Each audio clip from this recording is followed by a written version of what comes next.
El honor. En el nombre de Jesús. Amén. Pues rápidamente hago un pequeño recuento de las doctrinas fundamentales que no deben de faltarnos en todo estudio, y es el arrepentimiento de obras muertas, la fe en Dios, bautismos, imposición de manos, la resurrección de los muertos y el juicio eterno. Esto lo vimos los que estuvieron en Hebreos, ¿verdad? Está en el capítulo 6 específicamente, pero que es sumamente importante que consideremos para que podamos tener ese sustento en cuestión de la historia misma. Entonces, la gran comisión debe estar en la Iglesia de Cristo en cuatro formas: predicar el Evangelio, discipular, testificar y enseñar. Y ahí están las citas bíblicas. Porque si leímos o hemos estado leyendo el libro de Mariano Senegal, a veces teníamos la idea que el profeta, el evangelista, el pastor, el maestro era una persona específica. Sin embargo, ahora hemos entendido que todos debemos de desarrollar en menor o mayor grado estos dones ministeriales que Jesús impartió. O sea, nadie está exento de predicar, nadie está exento de discipular, todos debemos de testificar, todos debemos enseñar. Y esa autoridad de la iglesia, él mismo nos la dio en Mateo 28, 18, para que en el reino espiritual, dice, el que creyere y fuere bautizado será salvo en el reino eterno, porque el que creyere no será condenado; en el reino satánico, porque podemos echar fuera demonios y estos huirán; en el reino universal, porque hablarán nuevas lenguas; en el reino animal, porque tomaremos serpientes y estas no nos dañarán; en el reino porque si bebiéramos cosa mortífera no nos hará daño; y en el reino humano, porque pondremos nuestras manos sobre los enfermos y estos sanarán. Y habíamos quedado que la gran comisión de la iglesia empezó, que recibiríamos poder de lo alto, del Espíritu Santo, para ser testigos en Jerusalén, Judea, Samaria y hasta el último rincón de la tierra. ¿Qué es Jerusalén? Muchas veces donde vivimos. ¿Qué es Judea? Nuestro estado, nuestros alrededores. ¿Qué es Samaria? Aquellos grupos étnicos que hablan otro idioma principalmente. Y lo último de la tierra, el resto del mundo. ¿Para qué hacemos esto? Para no tener el pretexto de que si yo no voy hasta China, no voy a predicar. O al revés, que no me toca a mí viajar, cuando Dios puede que sí te ponga a viajar o empezar a compartir con la gente que te rodea. Ujú. Y vimos que la historia de la iglesia se estudia primeramente para aprender y evitar cometer errores del pasado. Y para esto hay una naturaleza y propósito de la iglesia que Mariano Senegal ya la aclara específicamente, y es que nosotros podamos reflejar a Cristo. ¿Por qué? Porque no nos lo reveló carne ni sangre, sino el Espíritu Santo que ha sido puesto en cada uno de nosotros, para que la multiforme sabiduría de Dios sea dada a conocer por medio de la iglesia. Esto tenemos que hacerlo como iglesia. Y la única institución propuesta por Cristo para edificar es la iglesia. Estaba en el plan de Dios desde antes de la fundación del mundo, y es el medio a través del cual se cumplirá el propósito de Dios. Es la niña de sus ojos, somos la novia de Cristo.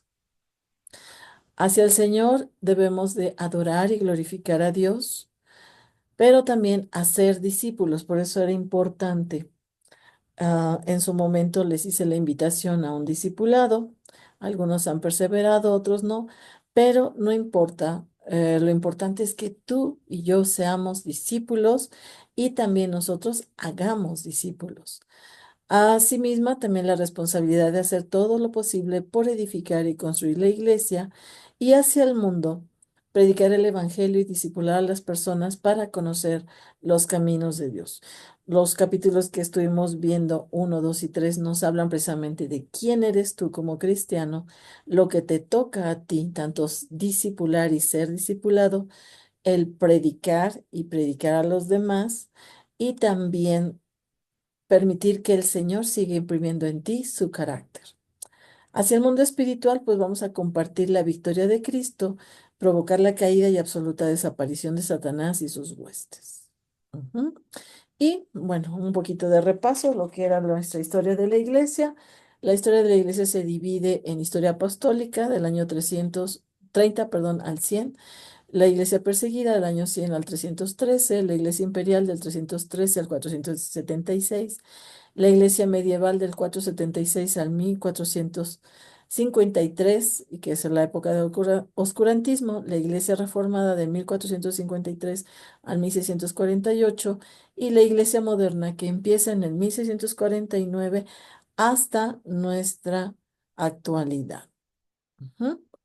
Y aquí yo les había hablado un poquito de reforma. ¿Qué es reforma? Es volver a dar forma a algo, al diseño original. Jesús hizo la primera reforma porque habíamos quedado que Israel, como el pueblo de Dios, el Israel de Dios, no cumplió con ese mensaje, con ese propósito de dar a conocer a su Dios. Lo hizo para sí mismo, se hizo en cierta manera egoísta, elitista, y no permitía que nadie más se acercara. Sin embargo, hemos visto, por ejemplo, a lo largo de la historia que ha habido gente interesada como la reina de Sabá, como otras naciones que han querido conocer al Dios de los israelitas, al Dios de los judíos. Y esto ellos lo hacen por medio de proselitismo para que ellos hagan una decisión para ser judíos o para ser israelitas. Ajá. Pero Jesucristo lo establece y al traer esta reforma permite que nazca la iglesia. En el día de Pentecostés, Él dijo que recibiríamos poder y seríamos revestidos del poder del Espíritu Santo. Entonces, la primera reforma empieza con el surgimiento de la iglesia, ¿verdad? Y va a terminar con la gran apostasía de Constantino. ¿Por qué es importante esto? Aunque la iglesia aparentemente dejó de ser perseguida para ser una iglesia universal, una iglesia, una religión oficial, en realidad lo que pasó o permitió es que la iglesia entrara a un oscurantismo porque se alejó de las doctrinas fundamentales. La segunda reforma es a lo que nosotros conocemos como la reforma de restauración doctrinal que empezó precisamente con Martín Lutero. Y la tercera reforma es que hemos visto que tanto el propósito de la primera como la segunda no ha sido en su totalidad, no ha cumplido la gran comisión de Mateo 16, 18, perdón, de Marcos 16, 18, de establecer el reino de Dios. Y entonces es necesario que los santos de los últimos días, que somos nosotros, nos levantemos porque la creación aún gime y aún está en dolores del parto para que los hijos de Dios nos manifestemos como esa iglesia gloriosa de la que habla Mariano Senegal. El día que realmente cumplamos ese propósito, como la iglesia del presente día, es cuando vamos a estar hablando de esta tercera reforma que es necesario que hagamos para que en el nombre de Jesús toda rodilla se doble y toda lengua confiese que Jesús es el Señor. Entonces, a partir de la segunda reforma, que es con Martín Lutero, vamos a ver que hay movimientos que empiezan a rescatar las doctrinas fundamentales, que fue en el año de 1500 la salvación por gracia a través de la fe, que empieza precisamente con Martín Lutero y dio lugar a las iglesias denominacionales, que es la episcopal, luterana, presbiteriana. Después, en el año 1600 un movimiento evangélico con el bautismo en agua por inmersión, que nos va a dar los bautistas y metodistas. En el año 1700 el movimiento de santidad de John Wesley, principalmente con el enfoque en la santificación y antimundanalidad. Los metodistas y nazarenos principalmente son los que van a hacer este movimiento. Hacia 1800 vamos a ver el movimiento de sanidad por la fe, cuyo principal exponente va a ser Abe Simpson. Y los presbiterianos, hay sanidad física para la gente, hay Alianza Misionera Cristiana, que son las iglesias de Dios, Y hacia 1900 empieza a rescatarse los dones del Espíritu Santo con el movimiento pentecostal a través de el derramamiento de lenguas y dones de sanidades. Esto va a dar lugar a otras iglesias como las Asambleas de Dios, cuadrangulares, iglesias de Dios. Y a partir de 1960 se empiezan a renovar los ministerios o dones ministeriales con el movimiento carismático que curiosamente surge dentro del pueblo católico. Hay libertad evangélica con la renovación carismática y lo que se llama lluvia tardía y fe. Aquí se establecen las iglesias no denominacionales y hacia el año 60, y aquí me falta 70, 80, se levanta el ministerio pastoral y maestros para que en el año 90 el movimiento profético y apostólico sea el que resurja. Esto va a traer la restauración de los ministerios de pastores y profetas. Y bueno, les habla desde 2010, ya se habla del movimiento de los santos de los últimos días o la tercera reforma. Ujú. Y bueno, el libro de Mariano Senewal dice que la iglesia no es un edificio, no es una estructura. Aquí nada más se los puse un poquito con estas columnas o pilares que sostienen la iglesia, pero habla de que es como un campo de batalla donde los soldados que están en el campo son los evangelistas, los profetas son la fuerza aérea o marítima, los médicos son los pastores, los instructores o entrenadores son los maestros y los grandes generales pues son los apóstoles. Entonces tenemos apóstoles, ¿verdad? Que deben de tener esa visión de ser padres espirituales, de estar levantando iglesias, los profetas que están señalando a la gran pasión por Jesucristo y su evangelio, su palabra, los evangelistas que tienen pasión por las almas y que desean alcanzar cada vez más almas para el reino de Dios, los pastores que nos están dando instrucción, enseñanza, pero sobre todo nos nutren, nos fortalecen, nos animan y tiene que ver con el carácter de Cristo, y los maestros que son los que enseñan la sana doctrina. Entonces, el hecho de que tengamos estas 5 facetas que damos, que no es porque cada quien tenga un rol en esto. Dios va a levantar, sí, a personas que van a ser modelos para nosotros, pero que de alguna manera también va a haber algunos que cumplieron algunos otros roles. No siempre fueron apóstoles, no siempre fueron profetas, evangelistas, sino que cumplieron simplemente con ser hijos de Dios y sobre todo siervos. Entonces, los maestros y profetas antes de Jesús los vimos la última vez. Quedamos que era Zacarías, Isabel, Simeón, Ana, María y Juan el Bautista. Aunque la mayoría aquí son considerados por, les hablaba Zacarías, es el papá de Juan el Bautista, Isabel también, ellos tuvieron a su hijo en una edad avanzada y Zacarías particularmente profetizó sobre su hijo. Ajá, entonces es un milagro de por sí Juan el Bautista, porque nace en hombres, un hombre y una mujer de edad avanzada a semejanza de Abraham y Sara que tuvieron a Isaac.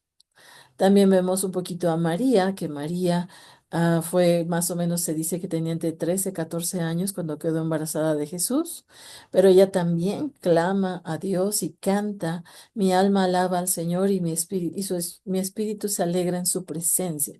Tenemos a Simeón, tenemos a Ana, ambos también longevos, gente que permanecía en el templo, uno de vez en cuando y la otra estaba de continuo desde que había quedado viuda, y Juan el Bautista, que va a ser el precursor, el que prepara el camino para el Señor, con una manera muy peculiar en su estilo de vida, que vestía pieles, que comía chapulines y animales, insectos en general, pero que sobre todo va a señalar a la venida de Jesús. ¿Mm?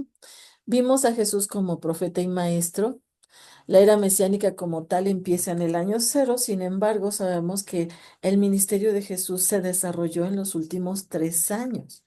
él mismo, y es lo que nos menciona Mariano Selenwald, se sometió primero a sus padres y luego a el tiempo destinado de Dios para que él empezara con su ministerio. Y el Levítico nos decía que para empezar como sacerdote, él tenía que empezar a los 30 años. Entonces, así fue profetizado, el primer profeta de Israel lo mencionó, que es Moisés. Poco antes de morir dijo, un profeta como yo será levantado. El Evangelio de Lucas afirma que Jesús, por ser Dios, fue un poderoso profeta y maestro. Cuando estuvo en este mundo, lo habíamos visto, él enseñaba por medio de parábolas principalmente. Él convenció a la gente de palabra y de hecho. En Jesús se cumplieron las palabras de los profetas, dice, a todo lo que ha sido escrito de mí desde Abel hasta Zacarías se cumplirá. Y en los evangelios se evidencia que Jesús era considerado como profeta y maestro. Mateo 16:14, Marcos 6:14-15, Lucas 7:16, Juan 6:14, 7:40 y 52. Dice, aquellos hombres reconocieron a Jesús como el mayor de todos los profetas. Ujú. Y también Jesús entre los profetas. Jesús se declaró profeta y maestro. ¿Se acuerdan que también él dijo, no llamen a todos maestros, porque uno solo es el maestro? Y él era. Ujú. Cristo entonces es el maestro y profeta por excelencia. Él nos ha hablado las palabras de Dios de Juan 14:10. Cristo fue hecho palabra personal, el Logos. Él era el principio era el verbo y el verbo estaba con Dios porque él era Dios. Entonces, hubo cuatro predicciones que Cristo señaló: su traición, su crucifixión, su resurrección, su segunda venida. Entonces, si yo les pregunto qué predicciones se completaron con Cristo, que Él haya dicho su traición, su crucifixión, su resurrección, su segunda venida, porque aunque fue profetizada su encarnación, fue profetizada varias de las cosas que se vivieron en su crucifixión, Él no las predijo, sino que estaban escritas antes por los profetas. Ujú. Y bueno, vimos un poquito profetas y maestros contemporáneos, Jacobo, Juan y su hermano, perdón, Juan y Jacobo, que eran hermanos, y Pedro formaron su círculo íntimo. De hecho, ellos estuvieron en la transfiguración en Mateo 17. Hasta Pedro se emocionó y dice, Señor, ¿quieres que hagamos enramadas para ti, para Moisés y para Elías?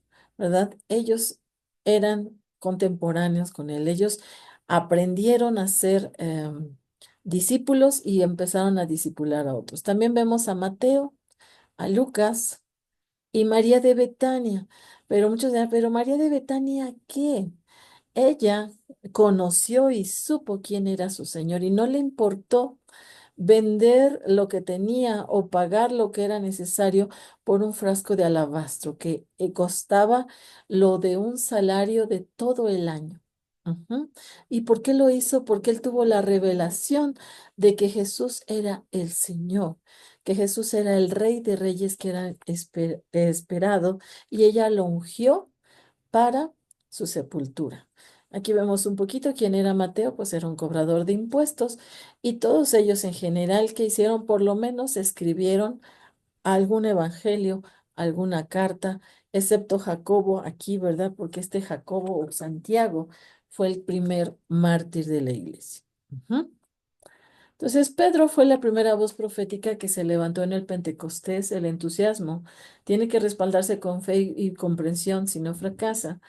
La fidelidad de Dios puede compensar nuestra infidelidad más grande, porque Pedro sabemos que fue el que decía, yo voy a dar mi vida por ti, e incluso dijo, tú eres el Cristo, el Hijo del Dios viviente, pero después le dijo, Señor, no vayas a Jerusalén, porque Dios te libre de morir a manos de los fariseos, ¿verdad?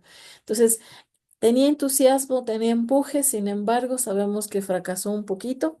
¿Por qué? Porque lo negó, llegó a decir que no lo conocía y aún a hablar malas palabras y era por cuestión de cómo hablaban, pero Jesús mismo se dio cuenta de ello y el Señor más adelante lo restaura cuando él resucita. Juan llegó a ser un importante escritor de revelaciones, amado por Jesús, era el único que tenía ese privilegio de recostarse sobre el pecho del Señor, es considerado el discípulo amado. No podemos conocer la profundidad del amor de Dios a menos que estemos dispuestos a enfrentar el hecho de que Él conoce plenamente. Él cree en su amor. El que cree en su amor motiva el cambio. Y bueno, tenemos 5 escritos del Nuevo Testamento que habla precisamente del amor, de la comunión, de sobre todo también el compartir con otros, que es algo que también Mariano Senegal nos habla. Sí, necesitamos un crecimiento personal, pero también ese desarrollo se hace o se logra, se capacita con nuestra relación con los demás. Jacobo fue el primero de los 12 discípulos en morir por su fe, a la expectativa de que esta era la puerta de entrada a la vida eterna. Él sabemos que lo manda a matar Herodes. Entonces, de él no tenemos ningún escrito, sin embargo, sabemos que era el círculo íntimo de Jesús. Mateo fue uno de los 12 que responde al llamado de Jesús. Y bueno, sabemos que era cobrador de impuestos. Él compila el Evangelio de Mateo y lo presenta principalmente como rey, porque ve todas las profecías del Antiguo Testamento que se cumplen en él. Lucas es el médico amado que se mantiene siempre al cuidado de Pedro y Pablo en lo secreto. Él escribe Lucas y Hechos y era un historiador preciso y cuidadoso. Sus escritos detallan más la humanidad de Jesús y la presencia de las mujeres como parte activa en el ministerio. Entonces, de hecho, si nosotros queremos conocer un poquito más de Jesús como hombre y su relación con la humanidad, Lucas es un excelente evangelio que nos muestra la excelencia cuando nadie lo nota.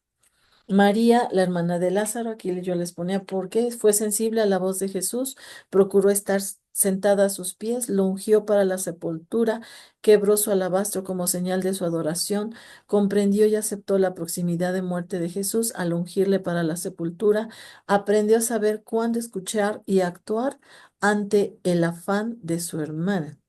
Y muchas veces nos quejamos de Marta y María, pero bueno. Marta también no es malo el que tuviera tanta actividad, sin embargo se alejó de lo que era la presencia del Señor y se privó un poquito del estar escuchando al Señor por sus afanes. Entonces, pequeños actos de obediencia trascienden y este es uno de los más importantes. Vamos a ver algunos de los profetas en Hechos. Estamos, profetas y maestros, está Esteban, Ananías, Juan Marcos, Bernabé, Felipe, Pablo, Silas, Ágabo, Priscila, Aquila, Apolos, Santiago y Judas. Curiosamente, estos últimos, Santiago y Judas, son hermanos de Jesús, pero ellos no se sabe nada hasta que Jesús resucita y ellos vienen a ser columna y baluarte de la iglesia de primitiva. Y aquí vemos, bueno, un poquito a Esteban, él era un hombre docto en las escrituras, de hecho, por mencionar todo lo que el Señor había hecho, fue apedreado, lo vemos en Hechos 7, donde narra toda su experiencia. Vemos también a Pablo cuando fue ungido por este Ananías para recibir la vista.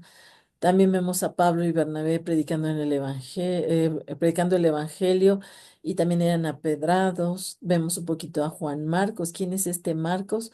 Juan Marcos era un poquito un hombre rico. Para mí es el hombre rico al cual el Señor lo mira con amor. Y este hombre tenía reuniones en sus casas. Su mamá era de cierto privilegio y ponía su casa para que se reunieran los apóstoles. Sabemos que Pablo se lo lleva, pero también no le gustó mucho la vida misionera, ¿verdad? Sin embargo, tiene que crecer en madurez y después Pablo lo manda a traer. Vemos aquí un poquito a Felipe cuando fue llevado a la carroza para explicarle el libro de Isaías al esclavo etíope. Un poquito aquí de Pablo, cuando recibió la presencia del Señor y dejó de perseguir a los cristianos. Pablo y Silas en la cárcel, que tenían la capacidad de adorar al Señor en medio de tanta tribulación y sobre todo aún presos y todos recibieron libertad a través de su alabanza. Vemos también a Ágabo cuando él le habla a Pablo que él sería llevado preso por ir a Jerusalén. Y hay otros más, Priscila y Aquila, por ejemplo, que instruyeron al gran Apolos. Para mí, Apolos es el escritor, ya les había dicho, de Hebreos, porque era un hombre docto en las escrituras, un maestro de la ley. Sin embargo, él no había recibido del Espíritu Santo y Priscila principalmente es quien lo instruye en la palabra. Ujú. Vemos entonces también a Santiago y Judas, que son hermanos de Jesús y que también de ellos tenemos porciones de la Escritura. Ujú. Curiosamente, Santiago nos habla de perseverar en medio de las pruebas, ¿verdad? De dominar nuestra lengua y de orar unos por otros. Y Judas, pues, nos habla concretamente de la venida del Señor.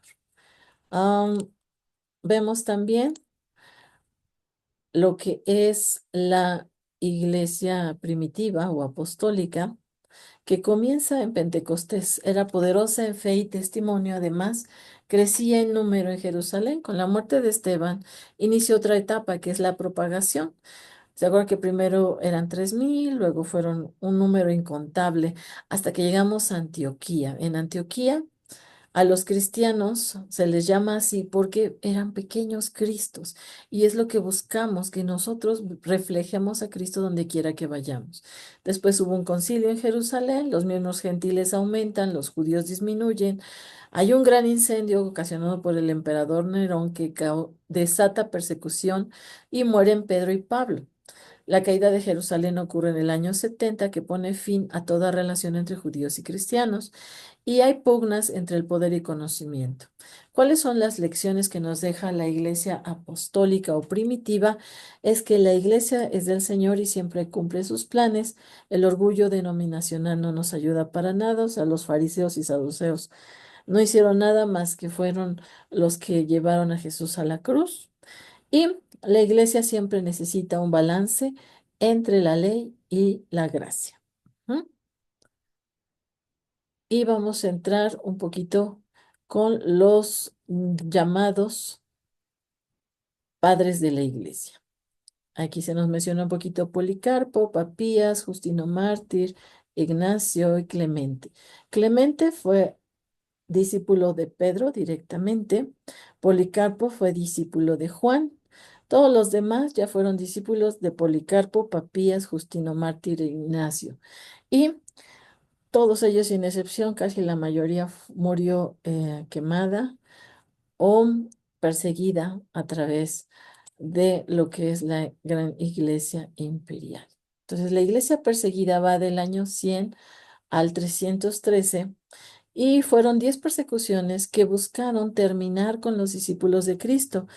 Aunque contrario a ello, la persecución avivaba los corazones y trajo revelación y unidad entre el pueblo de Cristo, pero los padres de la iglesia, en lugar de ser prácticos, se volvieron polémicos, trayendo un sinnúmero de concilios y debates que terminaron por imponer ideologías y dejaron de lado las doctrinas fundamentales. Dentro de las doctrinas fundamentales que dejan en la iglesia perseguida es la imposición de manos. Ujú. Y pues empiezan a ser perseguidos. Aquí solamente les dejo estas preguntas. ¿La iglesia primitiva cumplió su misión? ¿Fueron testigos? Sí. ¿Fueron embajadores de Cristo en la enseñanza? También. En el bautismo, en el poder del Espíritu Santo, pero faltó discipulado. Solo Pedro y Juan hicieron discípulos. Ujú. Entonces vamos a ver un poquito de Justino Mártir, Irineo de León, Clemente de Alejandría, Orígenes, Tertuliano y Atanasio. Todos ellos son considerados padres de la iglesia. ¿Y qué hicieron dentro de la historia? Muchos de ellos se enfocaron en predicar de Jesucristo. ¿Mm? ¿Cuál era la forma en que los maestros de entonces hacían esta educación que se impartía? Pues principalmente ellos establecían que la familia era la educadora. De ahí los sacerdotes, los profetas y los escribas. Sabíamos, ¿verdad?, que para los judíos la instrucción judaica era principalmente en las sinagogas, la educación era elemental, ¿verdad? Jesucristo incluso estuvo en una sinagoga, pero ya cuando se toma a Jerusalén, esto se hace difícil y la educación entonces se viene a hacer principalmente a través de estos padres de la iglesia. Vamos a ver un poquito Justino Mártir. Él nació de padres paganos en la antigua Siquén de Samaria. Fue apóstol que entraba en el reposo de los santos y dentro de sus aportaciones como escritor, Justino debe ser considerado como el más notable en los tiempos primitivos del cristianismo. Algunas de sus obras han llegado hasta nosotros. De él poseemos dos apologías dirigidas a Antonio Pío y el Senado romano, y principalmente este varón defendía mucho la fe en Jesucristo. Él principalmente estuvo siempre anhelante de revelar las creencias y costumbres de la época, y se podemos señalar a muchos entre nosotros que de hombres violentos y tiranos fueron cambiados por un poder victorioso, y este fue la fe. Yo hallé en la doctrina de Cristo la única filosofía segura y saludable, porque tiene en sí el poder de encaminar a los que se apartan de la senda recua, y es dulce la porción que tiene aquellos que la practican. Eso es alguno de los escritos de Justino Mártir. El otro es Irineo de León. Él era cristiano, misionero del Asia Menor, y principalmente su obra está en estudiar y conocer todo aquello que es herejía para desenmascarar y refutar la falsamente llamada ciencia o gnosis. Esto es a través de una demostración de predicación apostólica contra las herejías. Principalmente su mayor texto o escritos son contra las herejías, y basado otra vez en las verdades fundamentales de la fe cristiana. Ujú. También vemos a Clemente de Alejandría. Él es de Atenas. Principalmente poseyó una extraordinaria cultura religiosa y profana, sabia filosofía, literatura y poesía. Eran grandes escritores. Sin embargo, él prefería las exposiciones orales y las relaciones personales con sus alumnos a los grandes desarrollos sistemáticos fijados por escrito. Sus obras están llenas de referencia a la vida cotidiana y son una magnífica fuente para conocer el ambiente cosmopolita de Alejandría. Recordemos que en Alejandría estaba la biblioteca más grande que se había creado hasta entonces, y tenían ellos la Septuaginta. Este Clemente. Hay muchas homilías y fragmentos en relación, sobre todo, él hacía contrastes con el platonismo y contra el dualismo gnóstico, porque él principalmente todo lo llevaba a la revelación con Dios. Vemos aquí a Orígenes. Orígenes, uno de los personajes que más honda huella ha dejado en la historia del pensamiento cristiano. Este llevó al extremo el ascetismo, que es considerar impuro a su cuerpo, y él terminó por eliminarse sus miembros generatorios, y estos le iban a causar que cayera en pecado. Fue uno de los escritores de mayor producción literaria de toda la antigüedad, según el testimonio de Jerónimo. Escribió alrededor de 800 obras, y todas comentarios sobre las Sagradas Escrituras. También vemos otros escritos contra Celso, que refuta principalmente.